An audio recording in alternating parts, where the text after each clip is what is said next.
Maya Thompson walked through the metal halls of the alien ship. Her long, pointed ears picked up every sound around her. The walls glowed with strange blue lights that moved like water. She wore her best diplomatic clothes and carried herself with the grace that came from being an elf who had lived for over 100 years. Behind her walked Captain Lisa Morgan and Dr. Amy Foster. Both women looked nervous as they followed Maya toward the meeting room. The Velthari ship was bigger than anything humans had ever built. It stretched for miles in every direction and housed thousands of alien warriors. Maya had been chosen for this mission because she understood both human and elf cultures. She had been raised by humans, but was born an elf. This made her perfect for dealing with new alien species. The human-elf alliance needed someone who could think in different ways. The doors to the council chamber opened with a hiss. Maya stepped inside and felt her breath catch. The room was enormous. The ceiling rose high above them and was made of some kind of crystal that pulsed with living light. The walls curved in strange patterns that hurt to look at for too long. In the center of the room sat the most impressive alien Maya had ever seen. General Zixthara was twice as tall as any human and had 6 arms covered in natural armor that looked like black metal. Her face had large, compound eyes like an insect and a mouth full of sharp teeth. When she moved her head, the light caught her armor and made it shine like oil on water. Around the general sat her war council. Each Velthari warrior looked deadly and proud. They all wore similar armor and carried weapons that hummed with energy. Maya could feel the power in the room. These were beings who had fought wars across the galaxy and won. General Zixthara looked at the 3 Earth visitors and made a sound like clicking metal. The translator device on Maya's belt turned the sounds into words she could understand. Welcome to my ship, outsiders. You wish to speak about trade and borders between our peoples. This is acceptable, but you must understand our ways. The general stood up and her 6 arms moved in complex patterns. As she gestured, the floor began to change. Beautiful chairs rose from the metal like flowers growing from soil. But the chairs only appeared around the Velthari warriors. The space where Maya and her team stood remained empty and cold. Only true warriors may sit in the presence of the war circle. Outsiders will stand as befits their station. This is the way of the Velthari and has been so for 1,000 generations, Captain. Morgan stepped forward, and Maya could see anger in her eyes. General, with respect, we have traveled far to meet with you. Surely we can discuss this as equals. The general's mandibles clicked rapidly. Maya had studied alien body language during the journey and knew this meant either amusement or irritation. Equals? You are diplomats and scientists. We are warriors who have conquered star systems. Where is the equality in this? Dr. Foster whispered urgently to Maya. The gravity here is 20% higher than Earth normal. Standing for hours will exhaust us quickly. My scans show our heart rates are already elevated. Maya nodded but kept her attention on the aliens. She watched how they moved and interacted. One younger Velthari near the back of the group seemed uncomfortable with the situation. This warrior looked at the human team with what might have been sympathy. The first day of talks began with everyone standing except the aliens. Maya found herself acting as translator not just for languages, but for entire ways of thinking. When Captain Morgan talked about trade routes, the general heard only profit without honor. When Dr. Foster discussed scientific exchange, the warriors saw weakness in sharing knowledge. Hours passed slowly. Maya's legs began to ache, and she could see her companions struggling even more. The heavy gravity pulled at their bodies and made every movement harder. But she also noticed something else. As they continued to stand without complaint, General Zixthara watched them more carefully. The aliens' compound eyes tracked their movements and posture. You speak of mining rights in the Outer Rim sectors, the general said during one discussion. But what will you do when pirates attack your ships? Will you run to us for protection? Captain Morgan tried to answer, but Maya stepped forward. She had been thinking about this question all day. General, we do not expect protection without offering something in return, but we also do not see why different species cannot work together for mutual benefit. The general made that clicking sound again. Mutual benefit. A concept for traders, not warriors. We take what we need through strength. We protect what we value through sacrifice. What have any of you sacrificed for your people? The question hung in the air like smoke. Maya could not answer because the general was right in a way. They were diplomats who had never faced real danger for their mission. They had never made the hard choices that military leaders faced every day. As the day ended, the Earth team was exhausted, but had learned important things. The Velthari were not simply cruel or barbaric. They had a complex culture built around ideas of strength and sacrifice that had kept them alive in a dangerous galaxy. But this same culture made them see diplomats as lesser beings who did not understand the real cost of survival. That night, Maya lay in her quarters thinking about the day. She could hear Captain Morgan and Dr. Foster talking in the next room about how impossible the situation seemed. The aliens would never respect them as long as they were seen as soft outsiders who had never fought for anything. But Maya had an idea forming in her mind. An idea that scared her, but might be the only way to bridge the gap between their peoples. She thought about her elven heritage and the old stories of heroes who risked everything to bring peace between warring groups. She did not sleep much that night. Instead, she studied everything she could find about Velthari culture and military traditions. She read about their trials and tests and the ways warriors proved themselves worthy of respect. Most importantly, she learned about something called the Trial of Understanding that few aliens had ever heard of and none had ever attempted. By morning, Maya knew what she had to do. It would be dangerous and might fail completely, but sometimes diplomacy required more than words across a table. Sometimes it required putting everything on the line to show that you truly understood what was at stake. She dressed carefully and prepared herself for what might be the most important day of her life. Maya spent the next 3 days learning everything she could about the Velthari people. She asked for private meetings with different officers and warriors on the ship. Most of them seemed surprised that an outsider wanted to understand their ways, but they agreed to talk with her. The first warrior she met was Commander Kiranel. This was the young Velthari who had looked uncomfortable during the first meeting. Kiranel had 4 arms instead of 6, which meant she was younger than the others. Her armor was simpler, and she moved with less confidence than the older warriors. "Why do you want to know about our culture?" Kiranel asked through the translator. "Most outsiders only care about what they can gain from us." Maya sat across from the alien in a small meeting room. The walls here were plain metal without the fancy lights of the council chamber. "Because I think there is more to your people than what we see in formal meetings. I want to understand why the seating rule matters so much to your general." Kiranel's compound eyes studied Maya for a long moment. "The war circle is sacred to us. It is not just a place for meetings. It is where we make decisions that affect the lives of millions.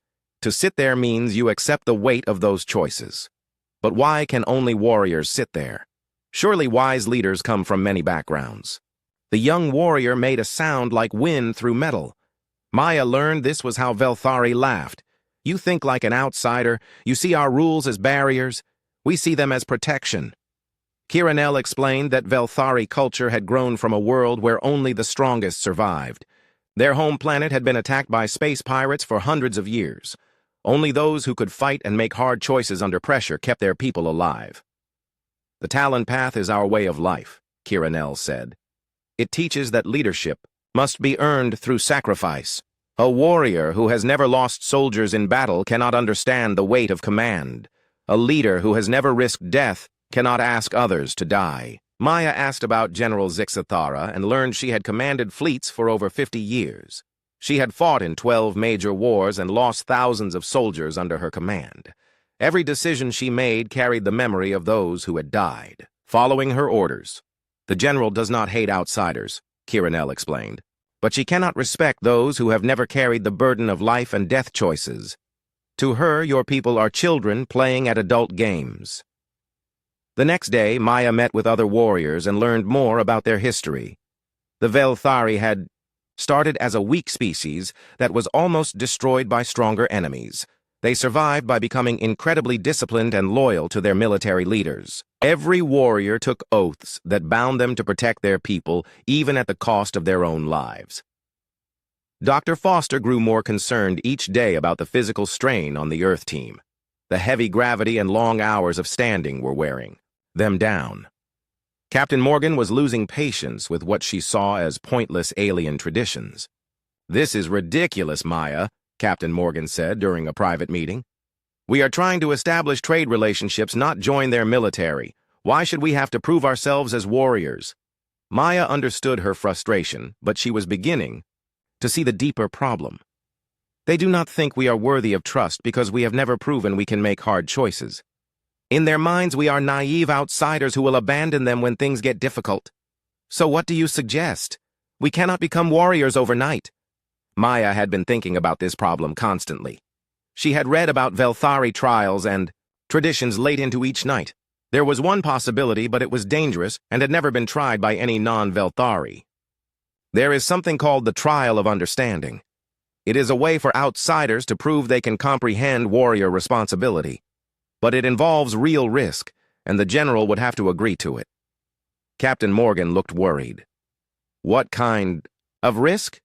Physical trials designed for their body type, mental tests of tactical decision-making, and something called spirit sharing, where they use technology to let you experience their memories and emotions. Dr. Foster shook her head. Maya, that sounds incredibly dangerous. We do not know how their neural technology would affect human or elf brains. You could be seriously injured or killed. But Maya had already made up her mind. She had studied the trial descriptions and believed it might be the only way to earn Velthari respect. More importantly, she was beginning to understand that their warrior culture was not just tradition, but a survival mechanism that had kept them alive in a hostile galaxy. That evening, Maya witnessed something that changed her perspective completely. She was walking through the ship corridors when she heard sounds coming from a large chamber. Through an open doorway, she saw hundreds of Velthari gathered in what looked like a memorial service. General Zix Thara stood at the center holding small stone markers in all 6 of her arms. Each stone had symbols carved into it and glowed with soft light. As Maya watched, the general carried each stone to a wall covered with thousands of similar markers. Her movements were slow and careful, as if each stone weighed much more than it appeared. Maya realized she was watching a ceremony for fallen warriors. Each stone represented a soldier who had died under the general's command. The alien leader was personally placing memorials for every life lost while serving under her leadership. What struck Maya most was how the general's arms trembled as she carried the stones. This powerful warrior, who commanded fleets across the galaxy, was shaking with the emotional weight of remembering her dead soldiers. Maya could see that command was not a privilege for the Velthari, but a burden that never left them. After the ceremony, Maya understood why General Zix Thara could not respect outsiders who had never carried such responsibility. The general did not see them as inferior, but as unburdened by the true cost of leadership. In her mind, allowing non-warriors to make decisions was like asking children to perform surgery. Maya made her decision that night. She would request to undergo the trial of understanding. It would be dangerous and she might fail, but it was the only way to prove that some outsiders could understand the weight of warrior responsibility. She spent hours preparing her request in formal Velthari language. The translator helped, but she wanted to show respect by learning their actual words. When she was ready, she asked for a private audience with General Zix Thara. The general received her in a smaller chamber decorated with weapons from many different worlds. Maya could see that each weapon had a story and probably came from a defeated enemy or honored ally. "You wish to speak with me, outsider?" the general asked. Maya stood straight and spoke in the best Velthari she could manage. "Honored General, I request permission to attempt the trial of understanding." The silence that followed was so complete, Maya could hear her own heartbeat. General Zix Thara's compound eyes focused on her with new intensity. When the general finally spoke, her voice carried surprise and what might have been respect. "Explain yourself, elf child. Do you understand what you are asking?" Maya stood in the council chamber on the 5th day of negotiations. The talks had reached a critical point where both sides seemed unable to agree on anything important. Captain Morgan was frustrated with the aliens' refusal to treat them as equals. General Zix Thara appeared tired of dealing with what she saw as weak outsiders who did not understand real responsibility. The argument that morning was about mining rights in contested space. The Velthari wanted complete control of Three-star systems, while the Human-Elf Alliance needed access to rare minerals found only in those regions. Neither side was willing to compromise, and the mood in the room had grown hostile. "Your people want the benefits of partnership without accepting any risks," General Zixthara said to Captain Morgan. "You ask for access to dangerous territories. But what will you do when enemies attack? Will you fight beside us or run back to safe space?" Captain Morgan's face was red with anger. "We are not cowards, General. But we believe in solving problems through cooperation, not constant warfare." "Cooperation?" The general's mandibles clicked rapidly. "Easy words from someone who has never commanded troops in battle. You speak of peace because others have fought to give you that luxury." Dr. Foster tried to calm the situation by presenting scientific data about shared benefits, but the warriors ignored her completely. Maya watched the breakdown happening and knew she was running out of time. Soon, Captain Morgan would declare the negotiations failed, and the Earth team would leave, without any agreement. Maya stepped forward into the center of the chamber. Her voice cut through the angry words from both sides. "General Zixthara, I formally request to undergo the trial of understanding." The effect was immediate and shocking. Every Velthari warrior froze in place. The general's 6 arms stopped moving, and her compound eyes focused entirely on Maya. Even the living lights in the walls seemed to dim as if the ship itself was surprised by her words. Captain Morgan stared at Maya in disbelief. "What are you talking about? What trial?" General Zixthara spoke slowly and carefully. "The trial of understanding is sacred to our people. Outsider, it is reserved for those who wish to prove they can comprehend the burden of warrior leadership. No alien has ever requested this trial." Maya had prepared for this moment during sleepless nights of study and planning. She spoke in formal Velthari language to show her respect for their culture. "Honored General, I offer myself as surety for these negotiations. If I can prove my understanding of warrior burden through your trials, will you grant our delegation the respect of equals?" The silence that followed was so complete, Maya could hear the hum of the ship's engines far below. She watched General Zixthara's face for any sign of her reaction. The alien leader's compound eyes moved across Maya's face as if trying to read her thoughts. "Explain yourself, elf child. Do you understand what you are asking?" Maya straightened her shoulders and drew upon her elven heritage of ancient honor codes. "I understand that the trial of understanding requires facing the same challenges your warriors endure. I know that many Velthari fail these tests, but I also know that earning your respect requires more than words across a negotiating table." "Doctor," Foster stepped forward with alarm clear in her voice. "Maya, you cannot be serious about this. We do not even know what these trials involve. The medical risks could be enormous." But Maya had already committed herself to this path. She turned to address both the human team and the alien warriors. "Sometimes diplomacy requires putting yourself at real risk to bridge understanding between peoples. I have studied your culture, General. The trial is not about proving physical strength. It is about proving willingness to bear the weight of others' lives." Captain Morgan grabbed Maya's arm. "This is insane. You could be killed attempting alien trials designed for a completely different species. I cannot allow this." Maya gently removed her captain's hand. "With respect, Captain, this is my choice to make. I am the senior diplomat on this mission, and I believe this is our only path to success." General Zixthara studied Maya for long moments. That felt like hours. The other Velthari warriors waited for their leader's decision. Maya could see some of them whispering among themselves in their own language, too fast for the translator to follow. "The trial of understanding consists of 3 phases, the general finally said. The trial of body tests physical capability and endurance. The trial of mind examines tactical thinking and decision-making under pressure. The trial of spirit uses our neural sharing technology to let you experience the emotional weight of command." Dr. Foster pulled out her medical scanner and began taking readings. "Maya, your elf physiology is stronger than human, but these aliens evolved under different conditions. Their trials could push you beyond what your body can handle."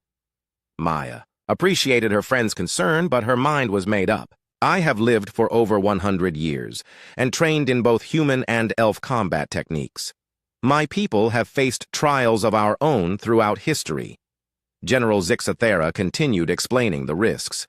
If you fail any phase of the trial, the negotiations will end immediately. Your delegation will be asked to leave our space, and the shame of failure will reflect on all your people. Are you prepared to accept this responsibility? The weight of what Maya was proposing hit everyone in the room. She was not just risking her own life, but the entire future relationship between their civilizations. If she failed, it might be decades. Before another chance for peace talks came along, Captain Morgan spoke quietly. Maya, there has to be another way. Give me more time and I can find a compromise that works for everyone. Maya shook her head. Captain, I have watched these warriors for days. They will never respect us until someone proves we understand the cost of real leadership. Words alone will not bridge this gap. Commander Kiranel spoke up from the back of the warrior group.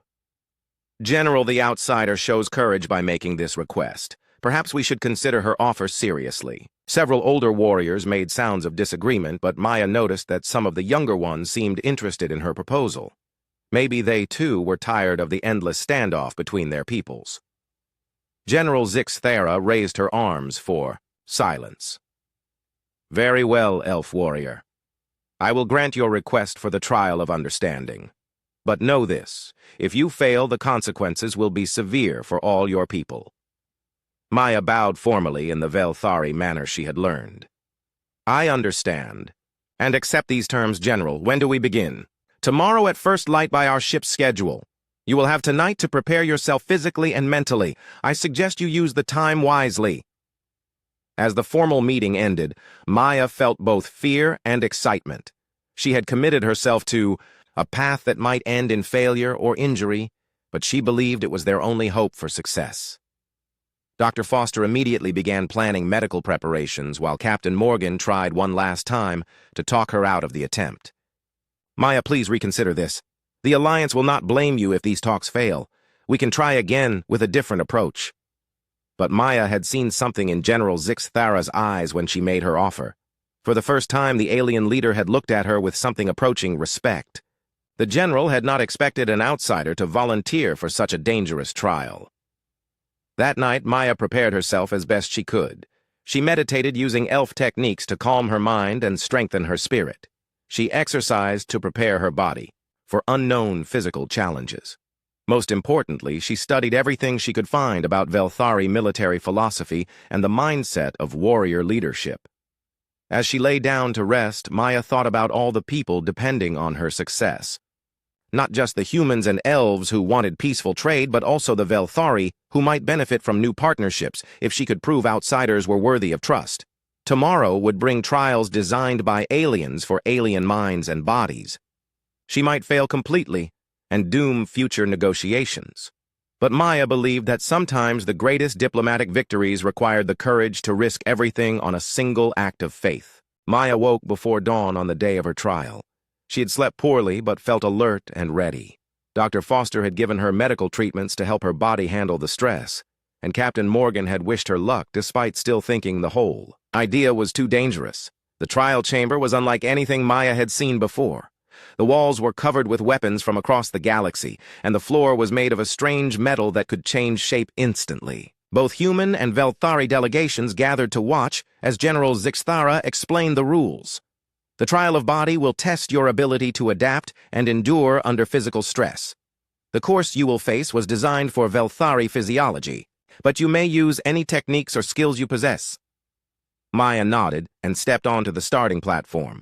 She wore simple exercise clothes that would not restrict her movement.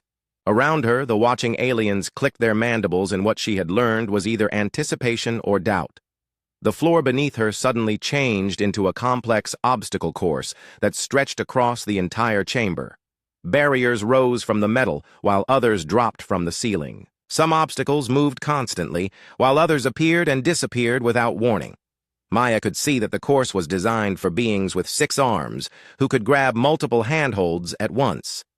"Begin when ready," General Zixthara announced. Maya took a deep breath and started running.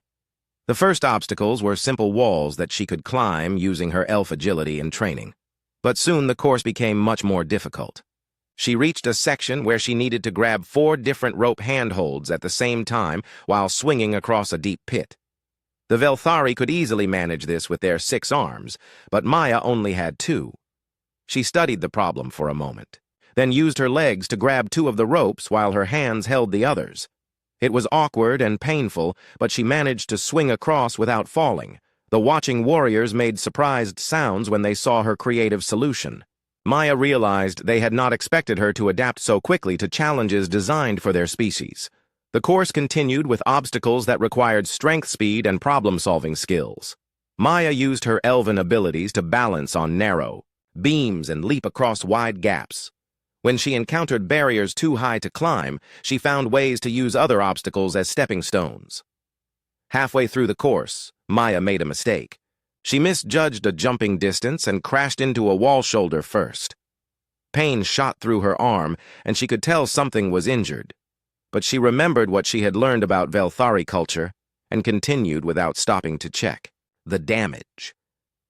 The final section of the course required navigating through a maze while objects flew at her from all directions.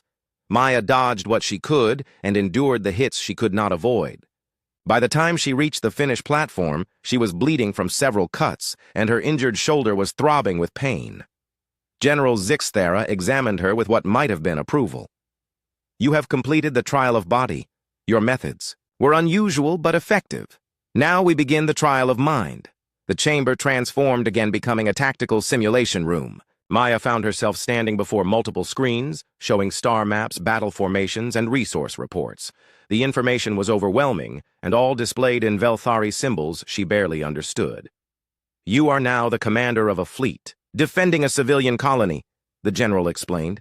"Enemy forces are approaching, and you must make decisions to protect the population. Every choice you make will have consequences." Maya studied the displays as quickly as she could.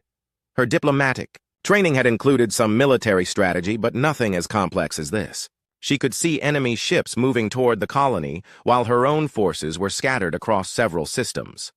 The simulation began, and immediately presented her with difficult choices. She could pull back all her ships to defend the colony directly, but that would leave mining stations unprotected. She could try to fight the enemy in deep space, but risk losing ships needed for the final defense. Maya made her decisions based on what she had learned about Velthari values. She chose strategies that would save as many lives as possible, even if they meant accepting some losses elsewhere. When the simulation forced her to sacrifice a small outpost to save a larger population center, she made the choice quickly and moved on to the next problem. The test continued for hours, with each decision creating new complications. Maya found herself sweating with stress as she tried to balance military tactics with protection of civilians. Several times she made choices that resulted in casualties and had to live with those consequences while making more decisions. By the end of the simulation, Maya felt emotionally drained. She had managed to save the colony, but at the cost of thousands of virtual soldiers. The weight of those choices pressed down on her, even though she knew they were not real. General Zixthera studied the results with her compound eyes. "Your tactical choices showed understanding of the burden of command. You prioritized civilian lives over military assets and accepted necessary losses to achieve larger objectives. This shows wisdom." Maya felt some relief, but knew the hardest trial was still ahead. The trial of spirit would involve alien technology interfacing directly with her brain. Dr. Foster had warned her that elf neurology was different from human, and neither was designed to work with Velthari systems. "The final trial will allow you to experience the emotional weight that comes with warrior leadership," the general explained. "You will share my memories of command decisions and feel the responsibility I carry for every soldier lost under my orders." A strange device was brought into the chamber. It looked like a helmet made of living metal with cables that pulsed with their own light. Maya could see that it was designed for the shape of Velthari heads and would not fit her properly. Dr. Foster stepped forward with her medical scanner. "General, I must protest this. We have no data on how your neural interface technology will affect non-Velthari minds. The risks could be severe." General Zixthara looked at Maya directly. "The choice is yours, elf warrior. You may withdraw from the trial now with no shame. What you have already accomplished shows courage." Maya looked at the alien device and felt fear creep up her spine. But she thought about all the soldiers who had died in wars between different species, because they could not understand each other. She thought about the colonies that might be attacked and the trade that could bring prosperity to both peoples. I accept the risk, General. How do we proceed? The neural interface was carefully adjusted to fit Maya's head as well as possible. She could feel the alien metal touching her temples and the back of her neck. When the device activated, she felt a strange tingling sensation that spread through her entire nervous system. Suddenly, Maya was no longer in her own body. She was seeing through General Zixathara's compound eyes during a battle that had happened years ago. She could feel the alien emotions and thoughts as if they were her own. The pain hit her like a physical blow. Maya experienced the General's anguish as ships under her command were destroyed by enemy fire. She felt the weight of every death as if she had personally killed each soldier. The guilt and responsibility were overwhelming and made her want to scream. But worse than the pain was understanding why the General carried this burden. Each soldier who died had trusted her with their life. Their families would grieve, and she would have to live with knowing her decisions had caused that grief. Command was not power, but endless responsibility for others. Maya lived through dozens of the General's memories, battles won and lost supply lines cut, leaving troops stranded, peace negotiations that failed, leading to more war. She felt the crushing weight of making choices where every option led to someone's death. The alien neural interface was not designed for elf minds, and Maya could feel it causing damage to her nervous system. Blood began flowing from her nose and ears as her brain struggled to process alien thoughts and emotions. But she held on, determined to understand what Velthari warriors endured. Finally, Maya experienced the General's most painful memory. A young commander, very much like Kiranel, had volunteered for a dangerous mission to save a civilian transport. The mission succeeded, but the young warrior died in the process. General Zixathara had approved the mission, knowing it would likely be fatal. As Maya felt the General's grief over that decision, she understood something important. She spoke in Velthari, despite the pain clouding her thoughts. I understand now. The seats are not about status. They are about bearing witness to the weight of our choices. The neural interface was removed, and Maya collapsed to the floor. Her vision was blurred, and she could taste blood in her mouth. But she had survived the trial and gained something precious, true understanding of what leadership meant to the Velthari people. General Zixathara looked down at her with what was clearly respect. Around the chamber, Velthari warriors were making the clicking sounds that meant approval and honor. Maya had not just survived trials designed for aliens, she had shown genuine comprehension of their warrior philosophy. Rise, elf warrior, the general said. You have earned your place among us. 3 days later, Maya sat in a place of honor beside General Zixathara as the negotiations resumed. But everything had changed completely. The council chamber now had chairs for all the Earth representatives, and Velthari servants brought food and drinks to the human team throughout their meetings. Maya still felt weak from her experience with the neural interface. Dr. Foster had worked for hours to treat the damage to her nervous system, but said she would recover fully. The important thing was that her sacrifice had opened doors that months of traditional diplomacy could never have unlocked. General Zixathara addressed both delegations as the morning session began. The elf warrior Maya has proven that courage and understanding can transcend the boundaries between species. She has earned the right to sit among warriors, and her people have earned our respect through her sacrifice.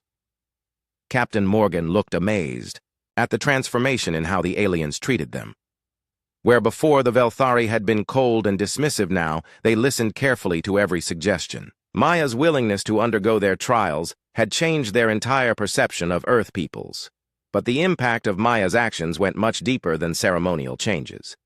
Young Commander Kiranel approached her during a break in negotiations and spoke privately about how Maya's example was inspiring other Velthari to think differently. You have shown us that wisdom can be found in unexpected places, Kiranel said. Many of our younger warriors are beginning to question whether our traditions need to evolve while still honoring our ancestors. Maya was pleased to hear this, but reminded Kiranel that change had to come from within their own culture. I did not undergo your trials to change Velthari ways, but to prove that outsiders could understand them. What your people do with that understanding is up to you. The negotiations themselves proceeded smoothly once mutual respect had been established. The Velthari agreed to shared mining rights in exchange for human technology that could improve their ship defenses. More importantly, both sides agreed to cultural exchange programs that would help their peoples understand each other better. Captain Morgan marveled at how quickly agreements were reached once the fundamental barrier had been removed. Maya, I have to admit I thought your plan was completely insane, but it worked better than anything I could have imagined. Dr. Foster was fascinated by the medical data from Maya's trial experience. The neural interface readings show that your elf brain was actually better suited to handle alien thoughts than a human brain would have been. Your natural mental flexibility allowed you to survive experiences that might have caused permanent damage to other species. Maya realized that her unique background had been crucial to her success. Being raised by humans but born an elf had given her the cultural flexibility to understand multiple perspectives. Her elven physiology had provided the mental and physical resilience needed to survive trials designed for aliens. The final treaty signing took place in the same council chamber where Maya had first been forced to stand. Now she sat at the right hand of General Zixathara as both sides agreed to terms that would benefit their peoples for generations to come. The agreement established joint military training programs where human and Velthari officers would learn from each other. Trade routes would be protected by combined patrols, and new colonies would be settled with mixed populations. Most importantly, regular cultural exchanges would ensure that understanding between their peoples continued to grow. As the formal ceremonies concluded, General Zixathara presented Maya with a gift that left everyone in the chamber speechless. She removed one of her own ceremonial talons and offered it to Maya with both hands. "This is the highest honor our people can bestow," the general explained. "You are forever welcome in our war circle, Maya Thompson. You have shown us that true strength lies not in excluding others, but in having the courage to build bridges between different worlds." Maya accepted the talon with deep respect, knowing that she was probably the first non-Velthari ever to receive such an honor. The curved blade was beautiful and deadly looking, but she understood it represented something much more important than a weapon. It was a symbol of acceptance and trust between species who had been strangers only weeks before. The journey back to Earth took several weeks, and Maya spent much of the time writing reports about everything she had learned. Her experiences would become required reading for all future diplomats dealing with alien species. More importantly, her success had established a new model for how first contact situations should be handled. When their ship arrived at Earth, Maya was surprised to find herself treated as a hero. News of her successful negotiations had preceded them, and thousands of people waited at the spaceport to welcome the delegation home. But Maya was more interested in the practical results of her work than personal recognition. The cultural exchange programs began immediately with the first group of human volunteers traveling to Velthari space for military training. Maya was pleased to learn that several of the volunteers were women who wanted to prove that Earth females could be warriors worthy of alien respect. Kira Nell was part of the first Velthari group to visit Earth, and Maya spent time showing her around human cities and universities. The young warrior was amazed by human art and music, which were very different from Velthari military culture. "Your people create beauty for its own sake," Kira Nell observed during a visit to an art museum. "Velthari only make things that serve military purposes. Perhaps we have been missing something important." Maya smiled at this comment, knowing that her friend was beginning to understand that strength could take many forms. The exchange programs were working exactly as intended by showing both species that they had much to learn from each other. Years later, Maya would look back on her time aboard the Velthari ship as the most important period of her life. Her willingness to risk everything for mutual understanding had prevented what might have been decades of mistrust between their civilizations. More importantly, she had proven that sometimes the greatest victories in diplomacy came not from negotiating from positions of strength, but from showing the courage to make yourself vulnerable. The Velthari became some of humanity's strongest allies and helped defend Earth colonies from attacks by hostile alien species. The trade relationships established by Maya's negotiations brought prosperity to both peoples and opened up new regions of space for exploration. But perhaps the most important result was the example Maya had set for future diplomats.